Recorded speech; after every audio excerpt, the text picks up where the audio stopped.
ایک خاتون نے امریکہ سے فون کیا کہ میرے شوہر جھوٹا طلاق نامہ بنوا رہے ہیں تاکہ مجھے طلاق یافتہ شو کریں، اور پھر جو ہے وہ کوئی پتہ نہیں ڈاکومنٹیشن کے لیے ضرورت پڑ گئی تھی ان کو، کیا تھی مجھے پورا واقعہ یاد نہیں۔ تو کہتی مجھے تو ڈر لگ رہا ہے جھوٹے طلاق نامے سے سچی مچی میں طلاق تو نہیں ہو جائے گی؟ میں نے کہا ہو جائے گی، جو انہوں نے ورڈنگ بتائی میں نے کہا سچی مچی میں ہو جائے گی۔ انہوں نے اپنے ہسبینڈ سے کہا، انگلش میں ہی کہا ہوگا ظاہر ہے، کہ وہ مفتی طارق مسعود صاحب سے میں نے پوچھا کراچی فون کر کے، وہ تو کہہ رہے ہیں سچی مچی میں ہو جائے گی طلاق۔ تو وہ جواب میں کہتے ہیں ان مولویوں کے چکر میں پڑنے کی ضرورت نہیں۔ تو میں کس نے بولا کسی مولوی کو فون کرو؟ چھوڑو ڈیورس پہ، ہم تھوڑی سچی مچی میں دے رہے ہیں بنا، اور ڈاکومنٹیشن کی کے لیے ضرورت ہے ہمیں، پتہ نہیں ویزا چاہیے کیا چاہیے، چھوڑو۔ تو اس خاتون نے کہا وہ کہہ رہے ہیں چھوڑو مولویوں کے چکر میں پڑنے کی ضرورت نہیں۔ میں نے کہا بالکل، ان سے کہو بالکل چھوڑو، پھر مولوی کو بالکل آؤٹ کر دو۔ سب سے پہلی بات میں نے کہا ان سے بولو کہ آپ کو یہ نکاح کے تکلف کی ضرورت ہی کیا تھی؟ شادی جب آپ کی ہوئی ہے تو نکاح کے تکلف کی، نکاح کا حکم کون دیتا ہے؟ مذہب، اور بتاتے کون ہیں؟ مولوی لوگ بتاتے ہیں نا۔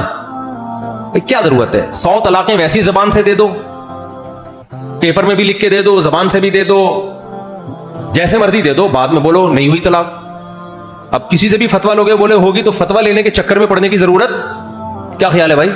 ہے ہی نہیں۔ پھر میں نے کہا جب یہ مرے گا تو جنازے میں مولوی کے تکلف کی ضرورت کیا خیال ہے؟ نہیں ہے، بلکہ پادریوں کے تکلف کی ضرورت نہیں۔ کیا ضرورت ہے تابوت میں ڈال کے اس کو، تابوت میں یا مسلمانوں کے طریقے سے کفن لپیٹ کے کوؤں کو کھلا دو؟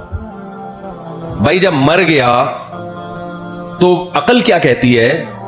اب مر گیا، اب کیڑوں سے بہتر نہیں ہے کہ کسی کے کام آ جائے۔ قبر میں کس نے کھانا ہے؟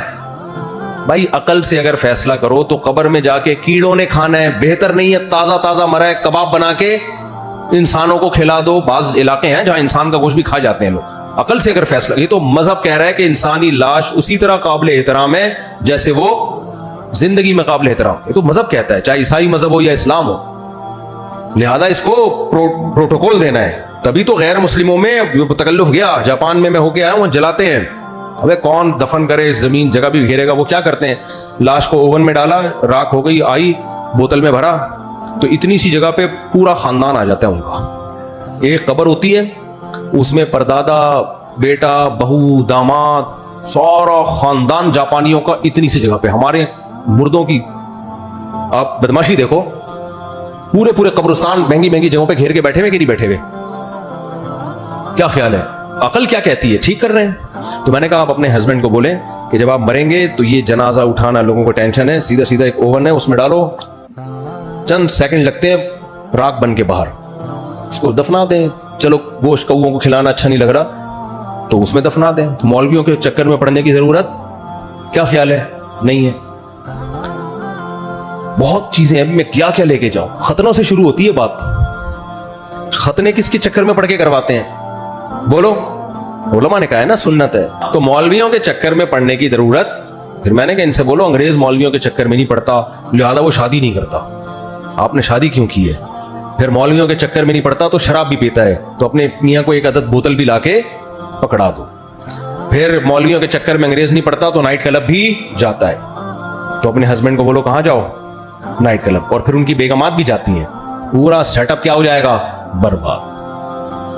تو یہ کیا بات ہے یار؟ جہاں ڈر لگتا ہے وہی ہے۔ ہمارے حضرت کے پاس ایک آدمی اپنے بچے کو لے کر آیا کہ بہت شرارتی ہو گیا ہے، اس کو ذرا صحیح دیندار بنا دیں، ماں باپ کی اطاعت نہیں کرتا۔ حضرت نے دیندار بنا دیا، اس نے داڑھی بھی رکھ لی، نماز بھی بن گیا، انسان کا بچہ بن کے گھر گیا، نماز روزہ بھی، ابا سے بھی احترام۔ اس کے گھر والے آئے، ہم نے اس کو شریف بنانے کے لیے، نیک بنانے کا بولا تھا، مولوی بنانے کا نہیں بولا تھا۔ یہ تو پکا مولوی بن گیا ہے، داڑھی بھی رکھ لی ہے، شلواریں ٹخنے سے اوپر ہو گئی ہیں اور تکبیروں لگی پاؤں، تو مولوی بن گیا۔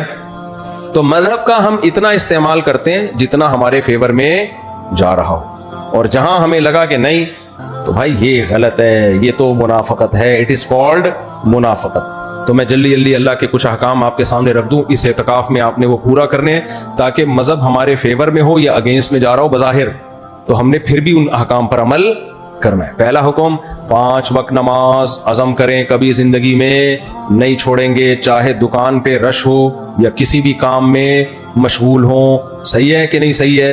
ایسا نہیں ہے کہ جب فارغ بیٹھے ہوئے